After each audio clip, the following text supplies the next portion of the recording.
신약성경 에베소서 4장 25절 말씀 봉독해 드리겠습니다.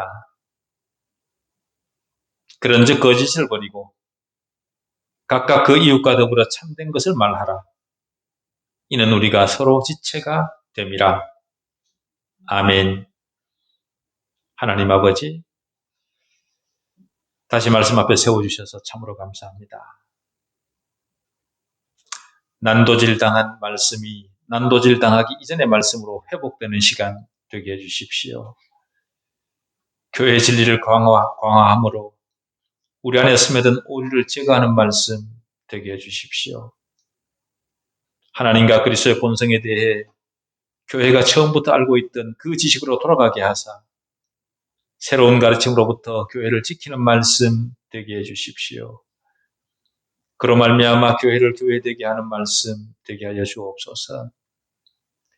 사고의 만족을 위해서가 아니라 교회에 주어진 하나님의 말씀을 지키기 위한 전투 행위로서의 말씀 되게 해주십시오. 인간의 감성에 호소하는 말씀이 아니라 그리스도의 몸된 교회가 든든히 서가는 말씀 되게 해주시옵기를 우리 주 예수 그리스도 이름으로 기도하옵나이다. 아멘. 예수 그리스도의 복음은 대단히 실제적입니다. 복음은 리얼리티다. 사람들의 마음을 순화하고 세상의 문화와 도덕 그리고 세상의 행실과 고결함을 위한 이상적 조언 그런 것들과는 카테고리 자체가 다른 것이 바로 복음입니다. 근본적으로 성경은 그리스도 밖에 있는 사람들에게는 관심이 없습니다. 사도가 여기서 제시하는 모든 구체적 권면들 역시 그리스도 안에 있는 사람들을 향한 권면들입니다. 그 중에서도 사도의 첫 번째 권면은 거짓을 버리라는 소극적 권면입니다. 그런 뒤에 각각 그 이웃과 더불어 참된 것을 말하라며 적극적 권면을 합니다. 사도가 여기서 말하는 거짓말은 우리 일상에 아주 흔한 일반적 거짓말들, 그것들을 가리키는 말입니다. 거짓말이 우리 일상 가운데 얼마나 흔한지 인간은 말을 한마디도 하지 않고도 거짓말을 할 수 있을 정도입니다. 예컨대 다른 사람의 거짓말을 못 본 채 하거나 덮어준다면 그 자체로 우리도 거짓말을 하고 있는 거죠. 거짓은 말로만 하는 것이 아니라 우리 일상에 아주 은밀하게 자리 잡고 있는 거짓된 모든 것을 다 포함하는 그런 개념입니다. 그런데 흥미로운 질문은요. 사도가 왜 다른 모든 주제보다 거짓이라는 주제를 가장 먼저 꺼내들었을까라는 겁니다. 왜 그랬을까요? 아마도 주님의 자동 반사적 행동이 아니었을까 그렇게 이해가 됩니다.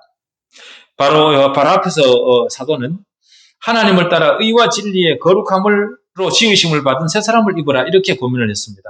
다시 말해 그리스도인의 가장 중요한 특징이 진리라는 거죠. 바로 이 진리야말로 그리스도인과 비그리스도인을 가장 잘 대조해주는 기준입니다. 진리의 반대이자 죄악된 삶의 가장 큰 특징이 거짓인 겁니다. 다시 말해 진리와 바로 대척점에 서 있는 것이 바로 거짓인 거죠. 그래서 가장 먼저 거짓이라는 이 교훈을 꺼내든 겁니다. 어떤 면에서 거듭났다는 것은 세상을 지배하고 있는 거짓의 영역에서 벗어나게 된 것이라 그렇게 말할 수 있습니다. 하나님에 의해 진리의 영역으로 인도된 것, 그것이 바로 구원입니다.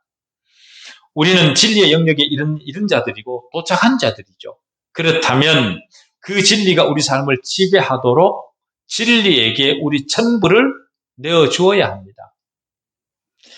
진리에게 전부를 내어준 우리는 진리의 방식을 따라 삶 전체를 바라보고 그렇게 하기 위해서는 가장 먼저 거짓을 버려야 되는 거죠.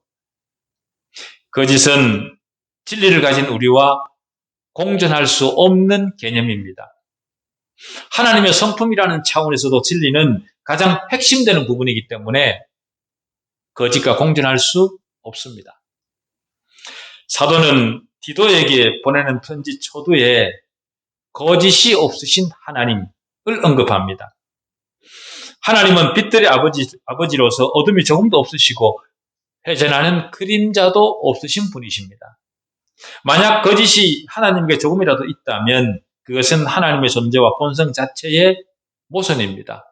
하나님은 빛 자체이십니다.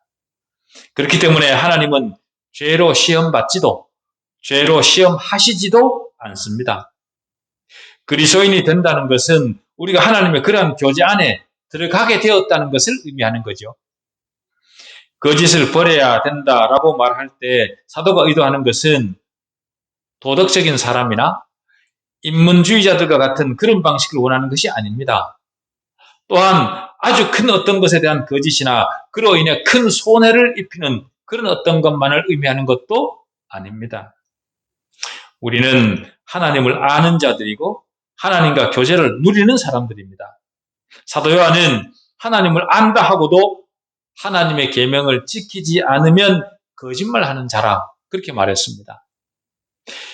다시 말해 이 말은 빛과 어둠이 공존하는 것은 불가능하다 그 말이죠. 하나님을 아는 것은 필연적으로 진리와만 통하는 것이고 어떤 가면도 어떤 그럴듯한 꾸밈도 하나님 앞에는 전혀 통할 수 없습니다. 하나님 앞에서는 어떠한 척, 무엇인 척 하는 그런 위선은 아무런 소용이 없죠. 오히려 하나님의 분노를 살 일일 뿐입니다. 그래서 시편 51편에서 다윗은 중심의 진실함을 원하시는 하나님 그렇게 고백을 했지 않습니까? 그죠? 사람은 자기 동료를 속일 수 있습니다. 옆 사람을 속일 수 있습니다. 그러나 하나님은 모든 것을 감찰하시는 분이시고 정직함과 진실함이 사람의 중심에 있기를 원하시는 분이 바로 하나님이시고 그 심령을 들여다보고 계시는 분이 바로 하나님이십니다.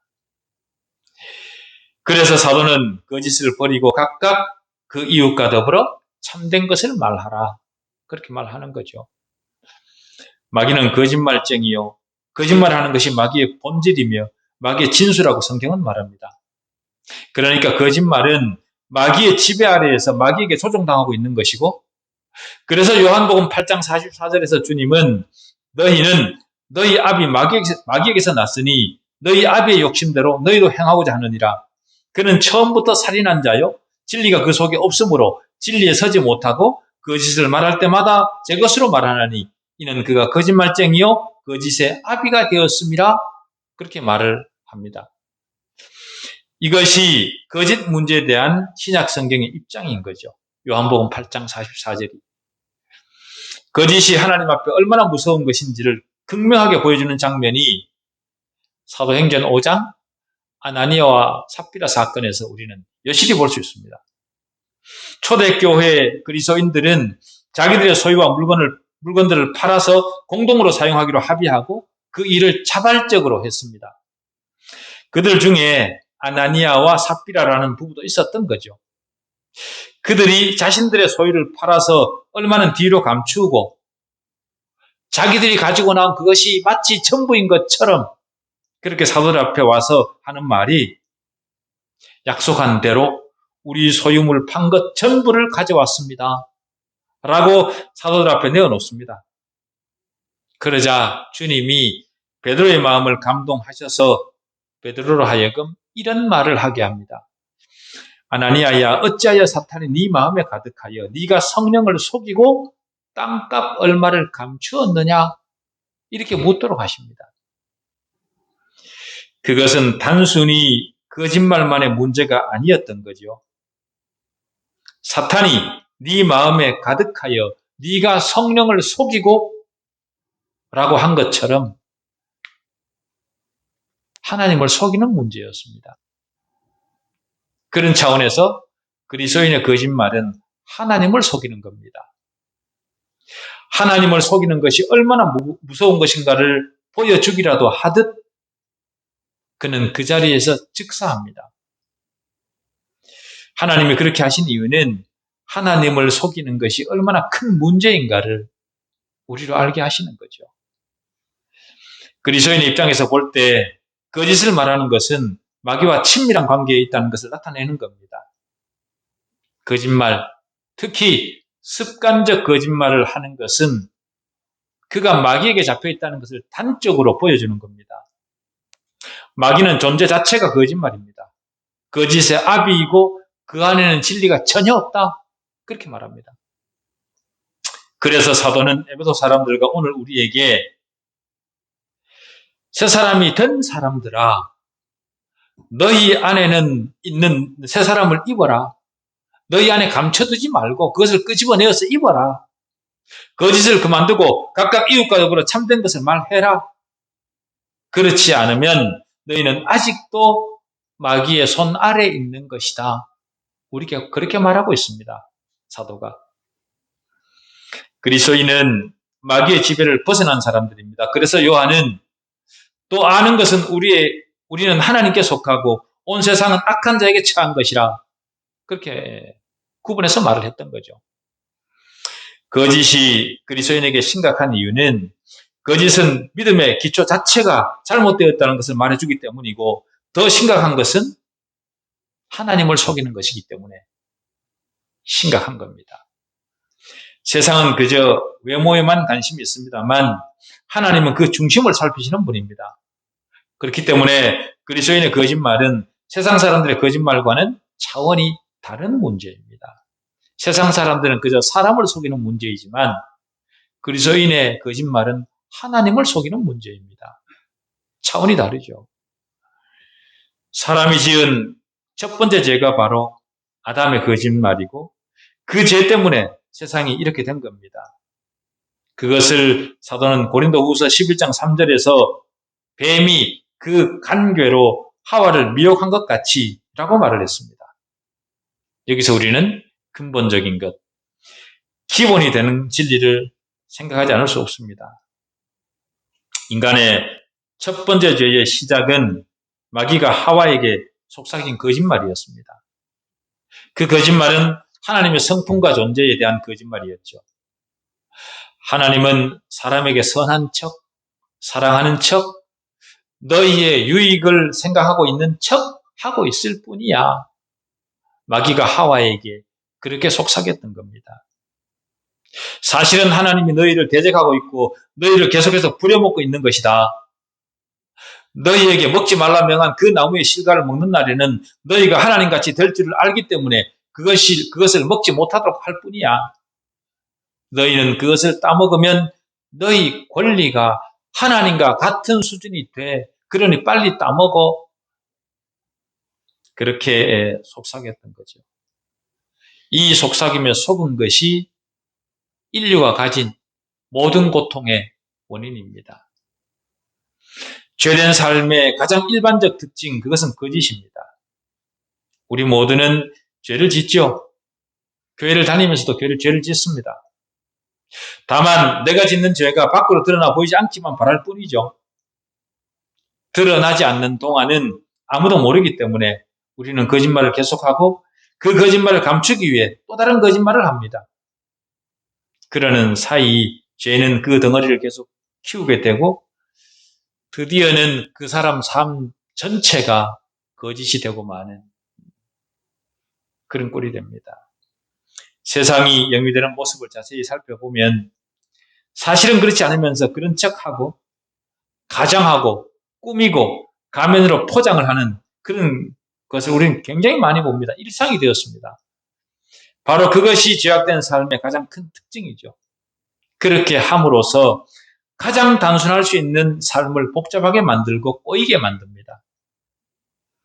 사람은 진리를 떠나는 순간 그 즉시 거짓으로 자신을 가리고 덮어야 되는 그런 존재입니다. 거짓으로 자신을 가리는 순간 삶은 복잡해지고 뒤틀리고 이런 일은 가리고 저런 일은 덮어야 됩니다. 그러나 진리 앞에 있는 인간의 삶은 단순합니다. 가리고 덮을 것이 없습니다. 하나님이 다 보고 계시기에 감출 게 없습니다. 술책을 쓰고 잔꾀를 부려야 될 이유가 없는 거죠. 왜 그렇습니까? 진리는 우리를 자유케 하기 때문에 그런 겁니다. 세상의 모든 불행과 비참함의 출발은 거짓으로부터 시작됩니다. 꾸미고 속이는 거짓말은 언제나 의심을 불러일으키고 평정을 깨트리는 원인이 됩니다. 그래서 신뢰감을 떨어뜨리고 불신의 마음을 가슴에 담은 채 살아가게 합니다.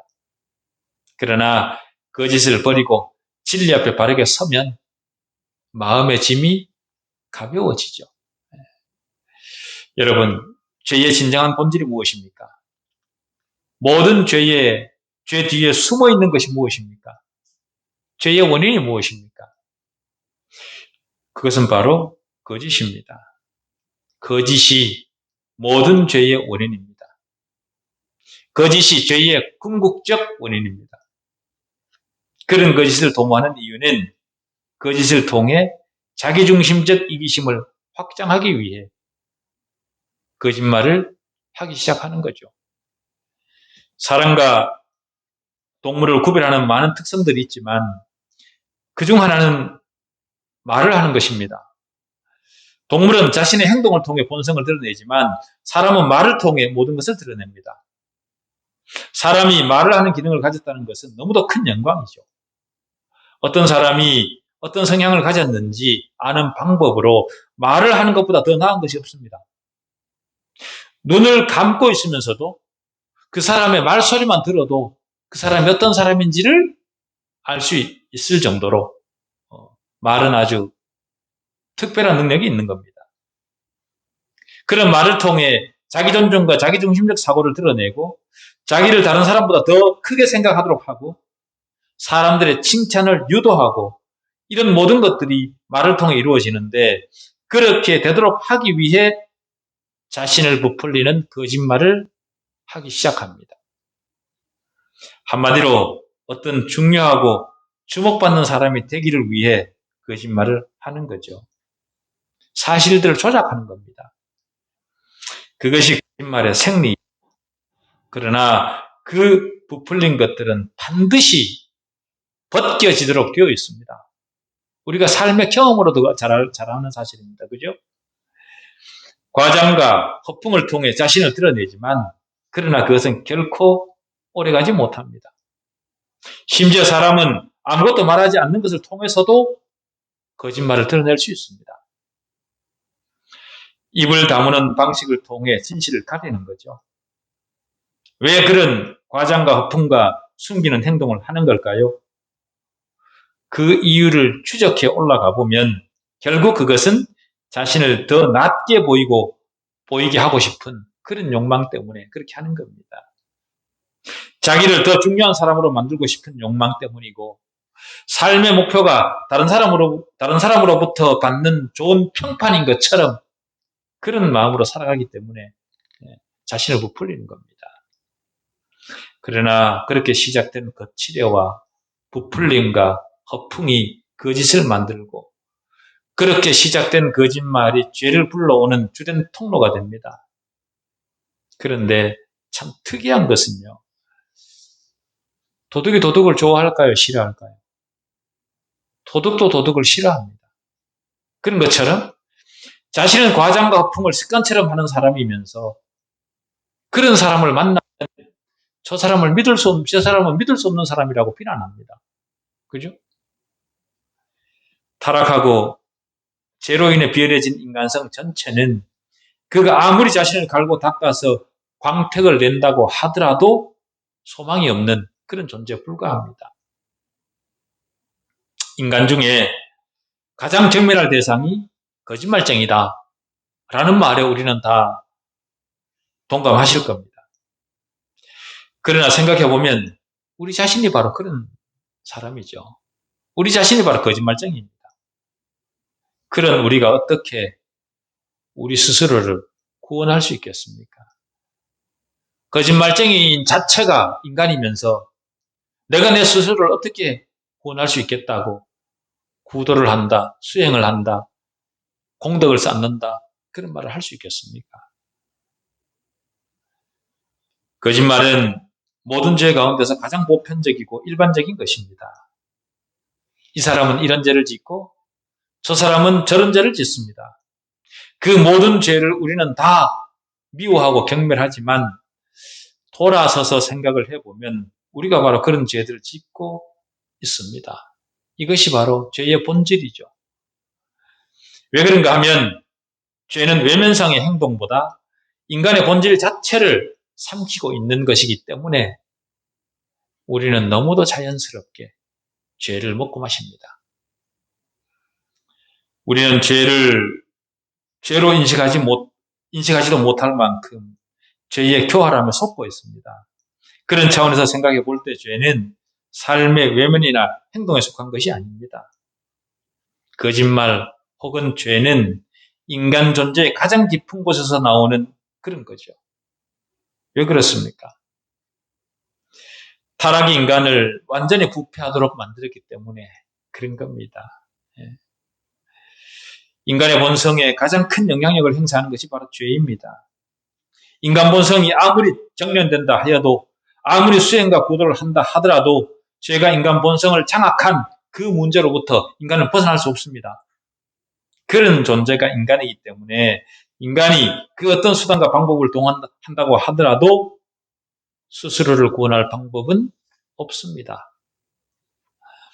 가장 고상하다는 사람들의 내면이나 가장 비열하다는 그런 평을 듣는 인간들의 내면은요, 사실은 다를 것이 없습니다. 거기서 거기 다 똑같습니다. 인간은 모두 죄를 범하는 방식에서 차이가 없습니다. 막노동을 하며 거칠게 사는 사람이든, 가장 고상한 정신노동을 하는 사람이든, 심지어는 가장 어린 아이조차도 아주 귀여운 모습으로 거짓을 말할 수 있는 것이 인간입니다. 오히려 인간 본성이 정제되면 될수록 간교함은 더 심해지죠. 그 간교함이 사라지는 것이 아니라 더 은밀해지고 더 교묘해지고, 그것이 배운 사람들의 특징입니다. 뻔뻔스럽게 대놓고 거짓말을 하는 것은 그나마 낫다고 할 수 있습니다. 아주 영리하게 감추고 속이는 일을 가장 많이 배운 사람들, 특히 나라의 지도자라는 사람들이 얼굴빛 하나 변하지 않고 거짓말을 말합니다. 우리는 마음으로 거짓을 경멸하면서도 우리도 그 일을 행하고 있습니다.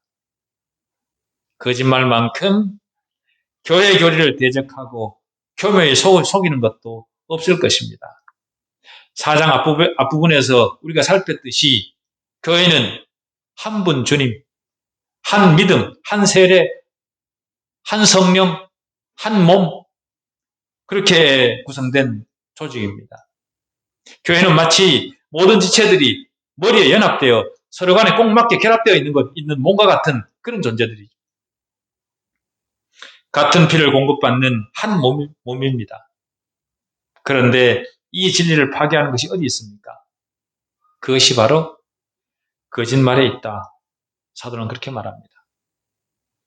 그러면서 권면하기를 각각 그 이웃으로 더불어 참된 것을 말하라. 이는 우리가 서로 지체가 됩니다. 우리가 서로 예수 그리스도에 속해 몸이기 때문에 우리는 참된 것을 말해야 된다. 예수 그리스도 자체가 참이시기 때문에 참에게 속했다 하면서 거짓말하면 되겠냐? 이렇게 우리에게 묻는 거죠. 우리는 서로 지체들입니다. 만일 지체들끼리 거짓말을 한다면 우리 몸 전체를 스스로 해롭게 하는 것은 물론이거니와 그렇게 하는 것은 자기 자신에게 거짓말을 하는 겁니다. 그리스도인은 그리스도의 몸에 연합되어 있습니다. 그렇기 때문에 너와 나는 별개라 그렇게 생각을 하시면 안 됩니다. 세상 사람끼리는 믿을 수 없더라도 그리스도의 몸에 연결되어 한 지체를 이루고 있는 우리끼리는 믿을 수 있어야 되지 않겠습니까? 그런데도 그리스도 안에 있다는 사람들을 더 믿을 수가 없는 것이 현실입니다. 입으로는 그리스도 안에 있다 그렇게 말을 하지만 사실은 그리스도 안에 있지 않다는 것을 스스로 드러내는 것이 바로 교회 안에 있는 사람들의 거짓말입니다. 거짓말은 모든 관계를 어그러뜨리고 신뢰를 무너뜨리고 자신의 신분 자체를 부인하게 만듭니다. 우리는 개인적으로 구원받는 것이 아니라 모두 그리스도의 몸의 지체들로 구원받았습니다. 따로따로 그냥 하나로 구원받은 것이 아니라 우리는 그리스도의 몸에 달라붙도록 그렇게 구원받았습니다. 우리는 다 같이 하나님이 거하실 성전으로 지어져가는 건물이고 그 아름다운 건물을 이루는 벽돌들입니다. 그렇게 우리는 구원받은 거죠. 거짓말은 그 건물의 하나됨을 불가능하게 합니다. 왜냐하면 거짓말은 교회 전체, 교리의 뿌리를 잘라버리는 것이기 때문에 그렇습니다. 주님은 우리에게 네 이웃을 네 몸과 같이 사랑하라 그렇게 하셨습니다. 사랑하는 이웃을 향해 비방하며 거짓말을 할 수는 없는 문제입니다. 우리가 어둠의 세력으로부터 벗어나 하나님 나라로 옮겨진과 동시에 우리 안에 있는 거짓으로부터도 함께 벗어났습니다. 거짓은 마귀에게 속한 겁니다. 거짓은 분열케 하고 원수가 되게 합니다. 그리스도인은 위선과 속임수로 구원받은 사람입니다. 그런데도 그 사실을 모른다면 그 사람의 구원은 다시 점검해 보아야 됩니다. 세상과 특히 세상의 정치는 모든 것이 거짓을 기초로 하고 있고 서로 시치미를 떼는 일에 기초하고 있고 자신의 치부는 포장해서 드러내는 일에 기초하고 있습니다. 삶 전체가 그릇됨이 전제되어 있기 때문에 신뢰할 수 없는 것이 바로 세상이고 세상 정치입니다. 그런 세상을 그리스도인된 우리도 따라가고 있다는 것이 안타까운 현실입니다. 우리는 빛의 자녀들이요 진리의 자녀들입니다. 거짓을 하실 수 없는 하나님의 자녀들입니다. 그런 우리는 그런 하나님을 드러내야만 되는 책임이 우리 가운데 있는 거죠. 그 책임을 다할 줄 아는 그런 우리였으면 좋겠습니다. 기도하시겠습니다. 하나님 아버지,